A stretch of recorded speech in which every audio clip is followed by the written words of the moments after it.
오늘은 나오미의 돌아갈 결심이라는 제목으로 하나님의 말씀을 전하도록 하겠습니다.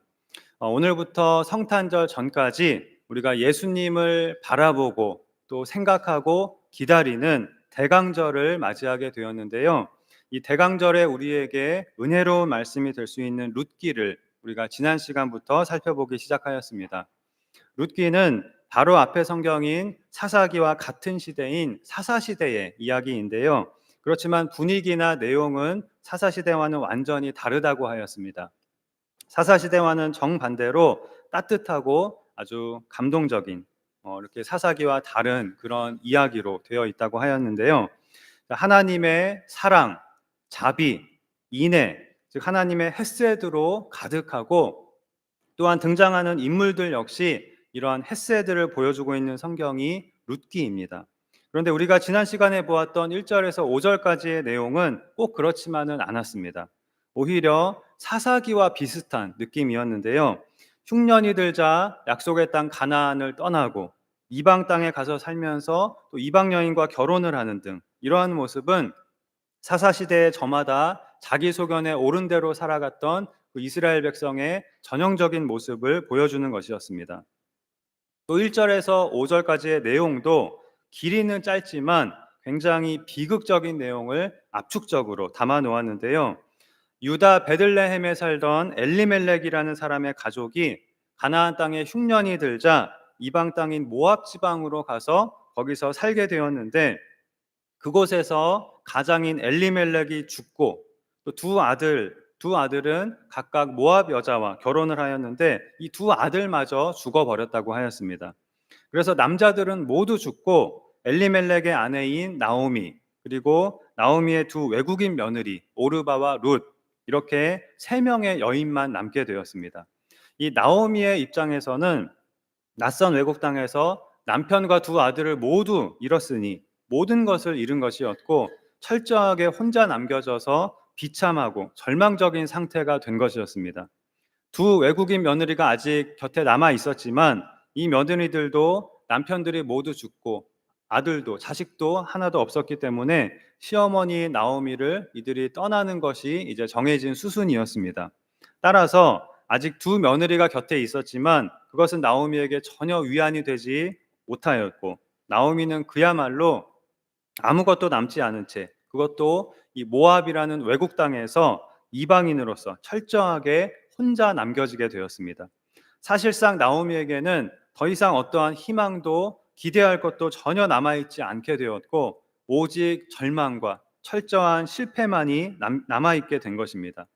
여기서 나오미의 이야기가 끝나버려도 이상하지 않을 정도이고, 또 이 5절에 이어서 그때의 이스라엘의 왕이 없으므로 사람들이 저마다 자기 소견에 옳은 대로 살았더라 라는 말로 이 룻기가 그냥 끝나버려도 이상하지 않을 것 같습니다. 그런데 룻기의 진짜 본격적인 이야기는 여기에서부터 시작이 됩니다. 나오미가 모든 소망과 희망을 잃어버린 바로 이곳에서부터 하나님께서 은혜를 베푸시는 이야기, 즉 하나님의 헤세드를 베푸시는 이야기가 시작되고 있는 것입니다. 5절까지 계속된 비극적인 이야기는 오늘 본문인 6절에서 새롭게 전환점을 맞게 되는데요. 6절에 그 여인이 모압 지방에서 여호와께서 자기 백성을 돌보시사 그들에게 양식을 주셨다 함을 듣고 이에 두 며느리와 함께 일어나 모압 지방에서 돌아오려 하여라고 하였습니다. 자, 그 여인은 나오미지요. 남편과 두 아들을 모두 잃은 나오미가 자기가 떠나온 고향 베들레헴의 소식을 듣게 됩니다. 그 소식은 하나님께서 자기 백성을 돌보시사 흉년이 들었던 가나안 땅에 양식을 주셨다는 것이었습니다. 때마침 모압 땅에서 모든 것을 잃고 혼자가 된 나오미의 귀에 하나님이 이스라엘 백성을 돌아보시고 흉년을 그치게 하셨다는 은혜의 소식이 들리게 된 것입니다. 그리고 바로 이 은혜의 소식에서 나오미는 한 가닥의 희망을 보게 됩니다.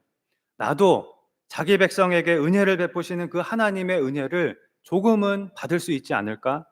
고향으로 돌아가면 하나님께서 베푸신 그 은혜에 부스럭이라도 내가 좀 얻을 수 있지 않을까? 이런 생각을 하게 된 것 같습니다. 그래서 나오미는 고향인 베들레헴으로 돌아갈 결심을 하게 됩니다. 그리고 드디어 모압에서의 생활을 청산하고 베들레헴으로 다시 돌아가게 되는 것이 오늘 본문의 내용입니다. 그런데 이 6절 끝에 돌아오려 하여 할 때의 그 돌아오다라고 하는 단어는 회개하다라는 뜻도 가지고 있는 단어거든요. 그래서 여기서는 물론 1차적으로는 돌아오다라는 뜻으로 쓰였겠지만 나오미가 모압에서 베들레헴으로 다시 돌아가기로 결심한 것은 영적인 의미로 보면 하나님께로 다시 돌아가는 회개를 결심한 것으로도 볼 수가 있습니다. 실제로 이 돌아가다라고 하는 이 단어가 1장에서만 12번이나 사용이 되면서 나오미가 돌아간다고 하는 것이 매우 중요한 의미를 갖고 있다는 그런 뉘앙스를 우리에게 풍기고 있습니다.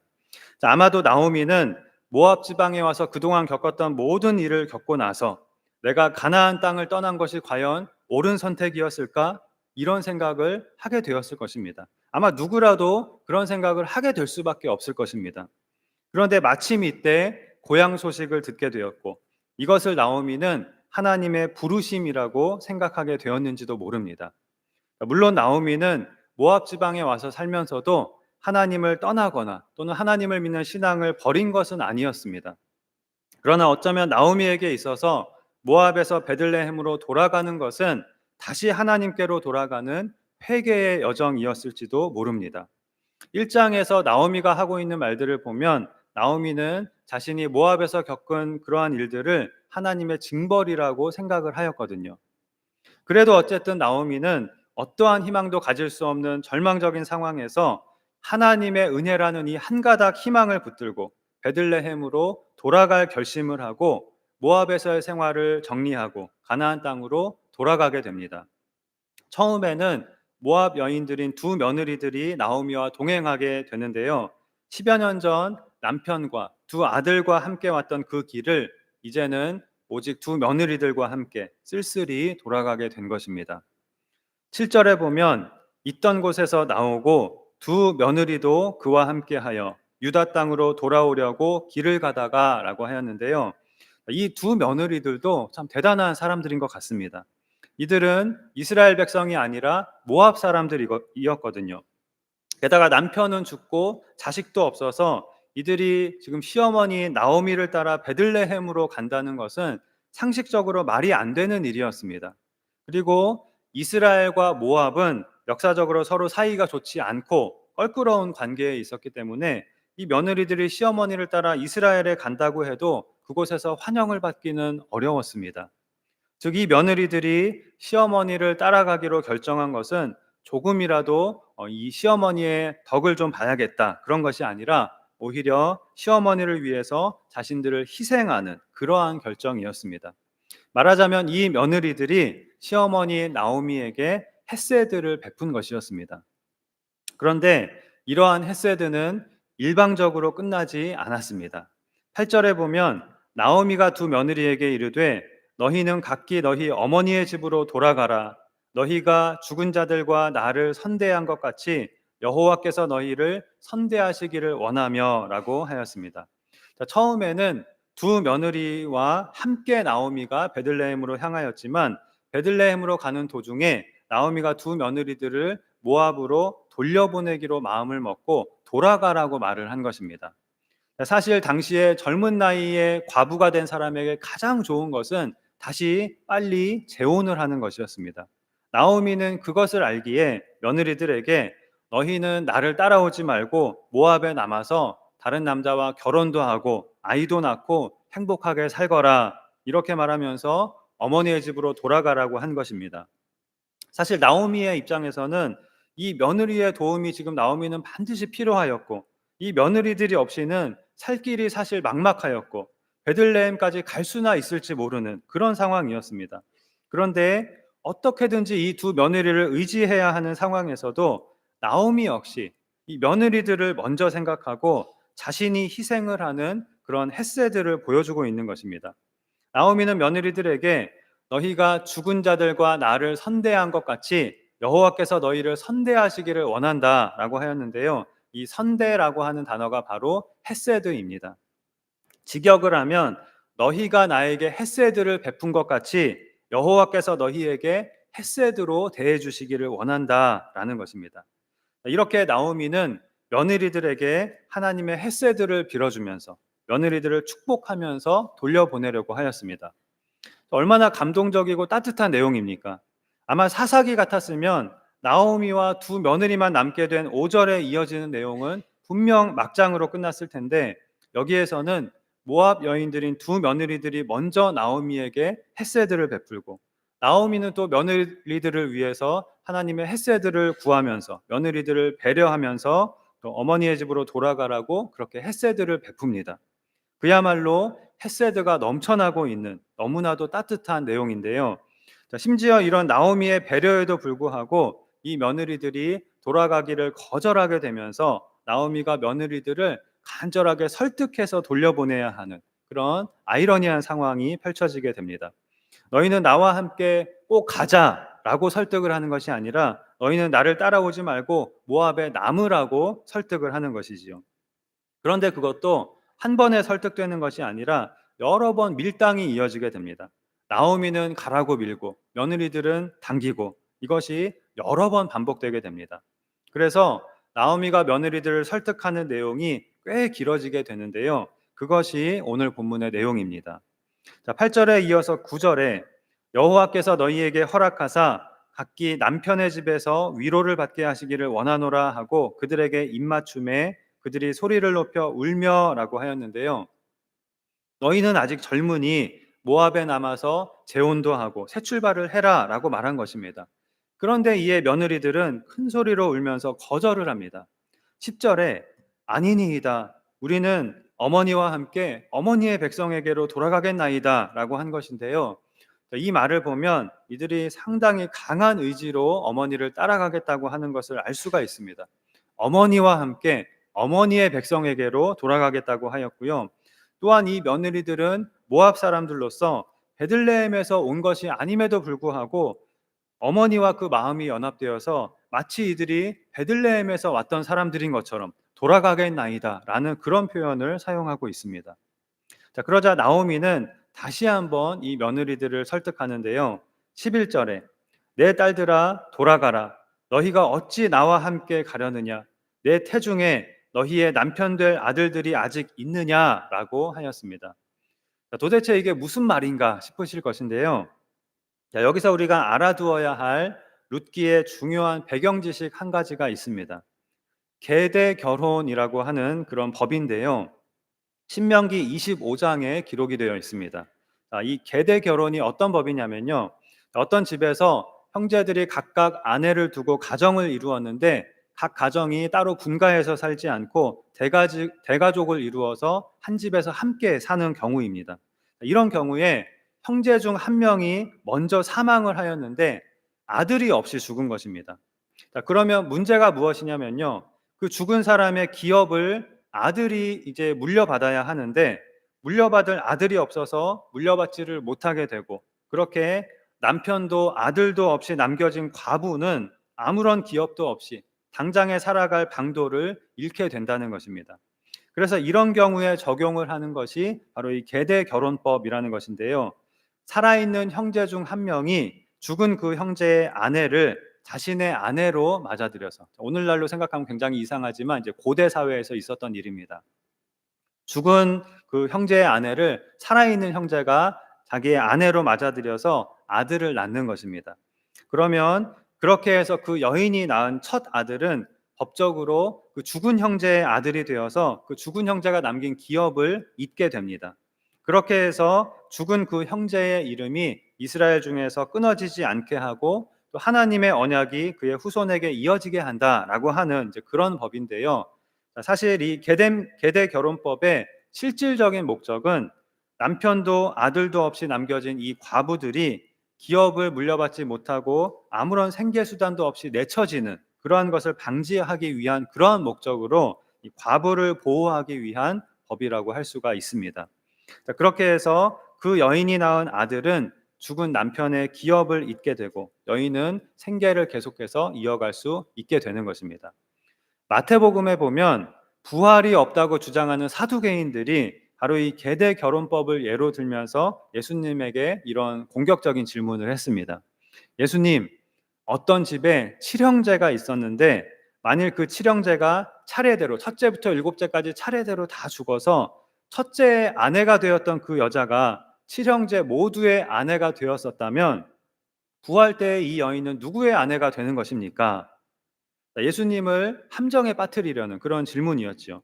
그러나 예수님은 너희가 성경도 하나님의 능력도 알지 못하여서 오해를 하였구나라고 말씀하시면서 부활 때에는 지금은 우리가 결코 이해할 수도 없고 알 수도 없는 완전히 새로운 그런 삶을 살게 될 것임을 말씀하셨습니다.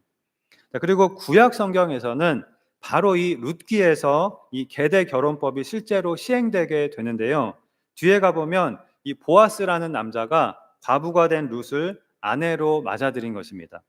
그러나 사실 보아스는 룻의 죽은 남편의 친형제가 아니었고 그냥 친족이었기 때문에 사실은 계대 결혼의 의무는 보아스에게 없었습니다. 그러나 이 계대 결혼법에 들어있는 그 하나님의 뜻을 이행한다는 그런 마음으로 룻에게 이 보아스가 헤세드를 베푼 것입니다. 자, 다시 본문으로 돌아와서 이 계대 결혼법을 나오미의 두 며느리에게 적용을 한다면 만일 나오미의 두 아들 중 한 명만 죽었을 경우에는 과부가 된 며느리는 남은 형제의 아내가 되어서 아들을 낳아서 그 죽은 남편의 기업을 이어갈 수 있었을 것입니다. 그러나 이 경우에는 두 형제가 모두 죽었기 때문에 나오미의 두 며느리는 꼼짝없이 과부가 될 수밖에 없었습니다. 그래서 나오미는 며느리들에게 너희 백성에게로 돌아가서 재혼을 하고 새 출발을 하거라 라고 말을 한 것입니다. 그러면서 11절에 너희가 어찌 나와 함께 가려느냐 내 태중에 너희의 남편 될 아들들이 아직 있느냐라고 하였습니다. 이 말을 원어대로 직역하면 내 태중에 아들들이 아직 있다고 치자.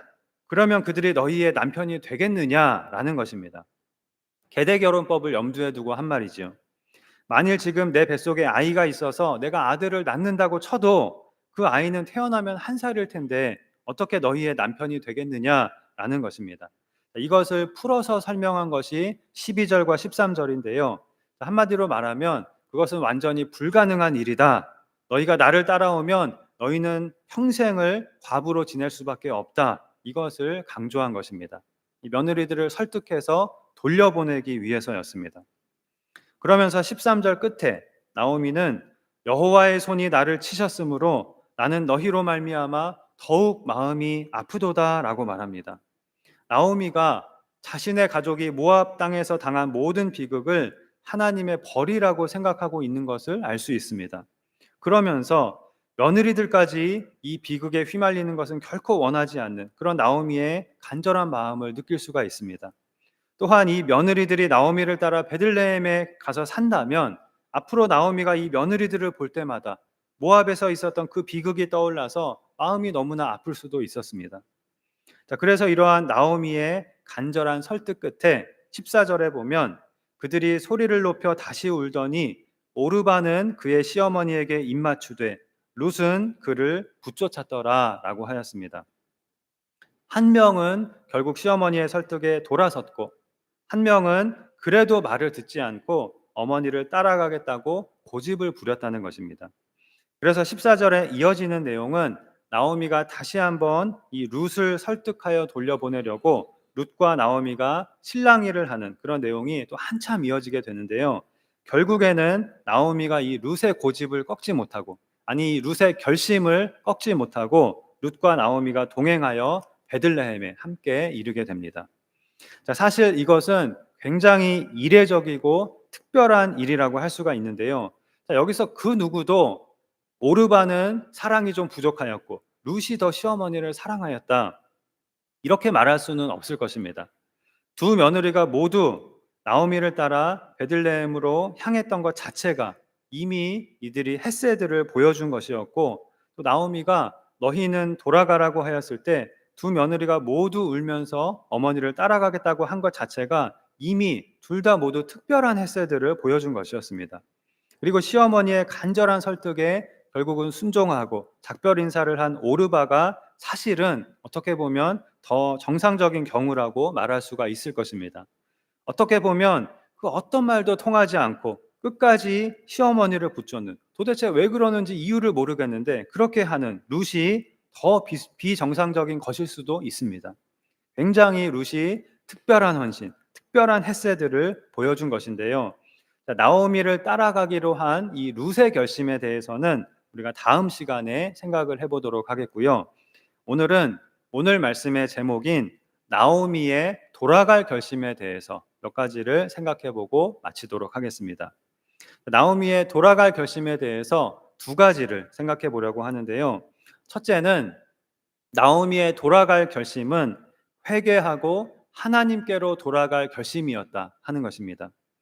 앞에서 말씀드린 것처럼 가나안 땅에 흉년이 들자 나오미의 가족이 가나안 땅을 떠나 이방 땅으로 가는 선택을 한 것은 성경적인 관점에서 볼 때에는 하나님의 돌보심을 믿지 못한 불신앙의 선택이라고 할 수 있었습니다. 어떤 사람들은 먹고 사는 것 자체가 불가능한데 흉년으로 잠시 가나안 땅을 떠난 것을 비난할 수는 없다라고 말하지만, 그렇다고 가나안 땅에 사는 모든 사람들이 가나안을 떠난 것은 아니었거든요.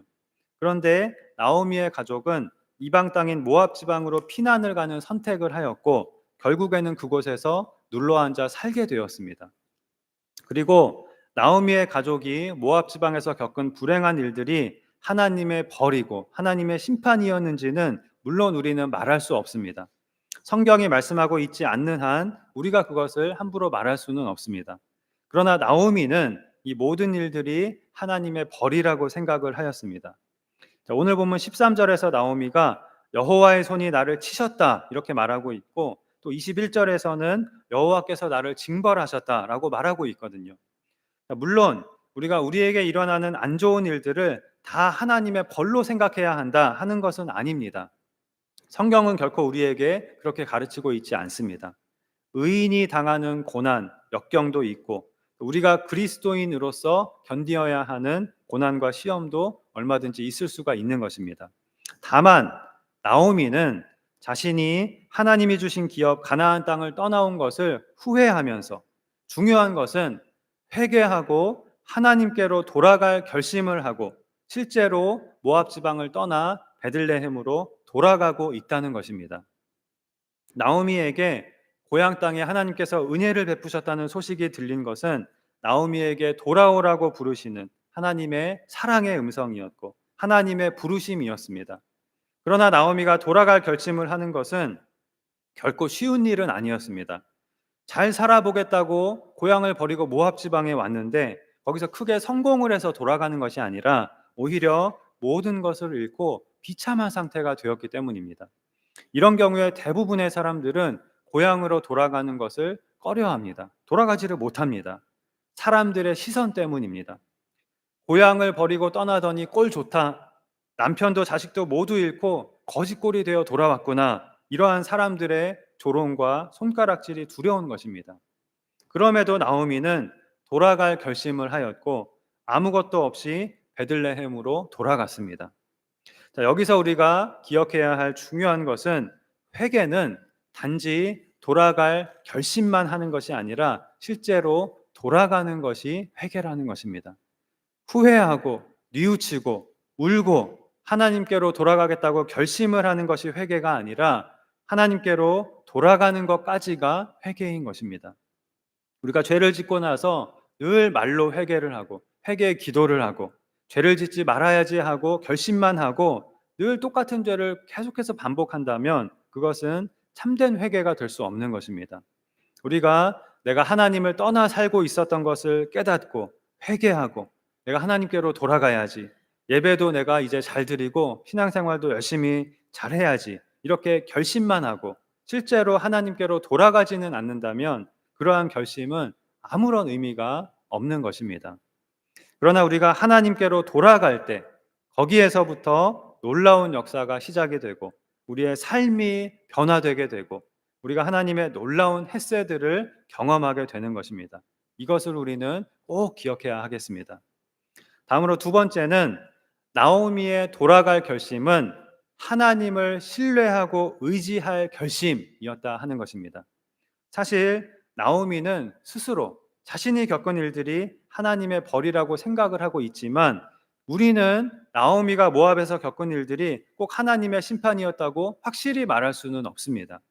또 하나님께서 나오미에게 겪게 하신 일들이 나오미를 베들레헴으로 돌아오라고 부르시는, 또는 나오미를 베들레헴으로 다시 돌아오게 만드시려는 그런 하나님의 뜻이었다고도 우리는 확실히 말할 수가 없습니다.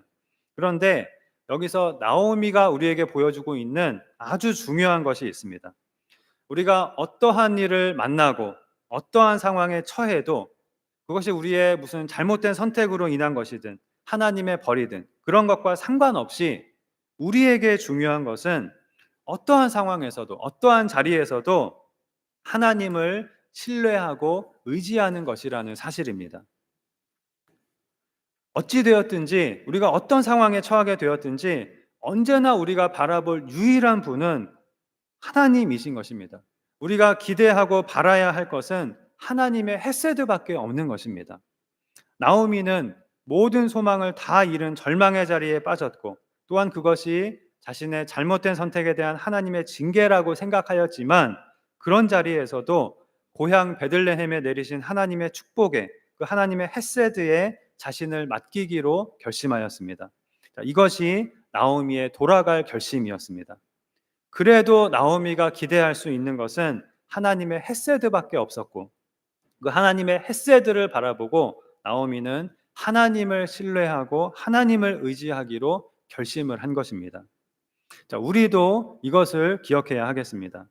우리가 어려운 일을 만나고 절망의 자리에 빠졌을 때 어떻게 해서 내가 이런 자리에 빠졌는가 하는 것보다 더 중요한 것은, 그것도 물론 중요한 것이지만 그보다 더 중요한 것은 어떠한 상황에서도 절망하는 대신 하나님의 헤세드를 그래도 바라보는 것입니다. 인류가 모든 소망을 잃어버리고 완전한 절망에 빠졌을 때, 그 어떠한 구원의 길도 남아있지 않았을 때 우리에게 독생자 예수님을 아낌없이 내어주심으로 헤세드를 베풀어 주신, 그리고 지금도 어떠한 절망의 자리에서도 우리에게 복된 소식이 들려오게 하시고 헤세드를 베풀어 주시는 그 하나님을 신뢰하고 의지하기로 결심하는 것이 어떠한 상황에서도 반드시 우리가 해야 할 일인 것입니다. 자, 말씀을 정리하겠습니다. 오늘 본문에서 하나님께서 베들레헴에 베푸신 은혜의 소식을 듣고 모압을 떠나 베들레헴으로 돌아가기로 결심한 나오미의 돌아갈 결심은, 첫째, 회개하고 하나님께로 돌아가겠다는 결심이었고, 둘째, 헤세드를 베푸시는 하나님을 신뢰하고 의지하기로 한 결심이었다고 하였습니다. 이것이 오늘 우리가, 아니 언제나 우리가 해야 할 결심인 것입니다. 하나님께서 나오미를 부르신 것처럼 하나님은 늘 우리를 부르고 계십니다. 은혜의 소식이 우리에게 들리게 하심으로 우리를 부르고 계십니다. 그 하나님의 부르심을 듣고 우리도 날마다 나오미처럼 돌아갈 결심을 해야 하겠습니다. 중요한 것은 내가 돌아가는 것입니다. 돌아가지는 않고 하나님이 나를 이렇게 비참하게 하셨다고, 하나님이 나를 이렇게 불행하게 만드셨다고 원망만 하고 한탄만 해서는 안 되겠습니다. 우리가 어떠한 상황에 처했든지 고개를 들어 하나님의 헤세드를 바라보고 하나님께로 돌아갈 때 거기에서부터 놀라운 은혜가 우리에게 부어지게 되는 것입니다. 그런데 우리가 돌아갈 결심을 하려고 할 때에 걸림돌이 있을 수 있습니다. 사람들의 시선이나 또 현실적인 어려움들, 또 돌아가는 것을 방해하는 사람들이 있을 수가 있습니다. 그러나 그러한 방해물들을 극복하고 나오미처럼 오직 하나님의 헤세드를 바라보고 그 하나님의 헤세드에 나를 맡기고 날마다 하나님께로 돌아가는 우리가 되어야 하겠습니다. 그럼으로써 그 어떠한 절망의 자리에서도, 그 어떠한 고난과 역경의 자리에서도, 그 어떠한 불행과 슬픔의 자리에서도 우리에게 한없는 사랑과 은혜와 인자와 친절을 베푸시는 그 하나님의 헤세드에 힘입어 하나님께서 예비하신 놀랍고 풍성한 축복의 자리로 나아가는 우리 모두가 되기를 주님의 이름으로 축원합니다. 기도하시겠습니다. 하나님 아버지, 대강절 첫째 주일을 맞은 오늘 우리를 위하여 베들레헴에 아기 예수님이 태어나게 하신 그 하나님의 헤세드를 우리가 바라봅니다. 또한 지금도 날마다 우리를 부르시며 한없는 사랑과 은혜를 베푸시려고 우리를 기다리시는 하나님을 우리가 바라봅니다. 나오미가 절망의 자리에서 하나님의 은혜의 부르심을 듣고 돌아갈 결심을 한 것은 회개하고 하나님께로 돌아가기로 한 결심이었고, 오직 하나님의 헷세들을 바라보고 하나님을 신뢰하고 의지하기로 한 결심이었으며, 그 결심대로 나오미는 베들레헴으로 돌아갔다고 하였습니다. 우리도 이러한 나오미처럼 돌아갈 결심을 하고 하나님께로 돌아가야 하는 상태에 있다는 것을 우리 모두가 깨닫게 도와주시고, 그리하여 날마다 하나님께로 돌아가는 축복을 우리에게 내려 주시옵소서. 그리하여 날마다 하나님의 풍성하신 헷세드 안에 거하며 이 세상에 하나님의 헷세드를 전하는 복된 삶을 살아가는 우리 모두가 되도록 인도하시고 축복하여 주시옵소서. 믿사오며 예수님의 이름으로 기도하옵나이다. 아멘.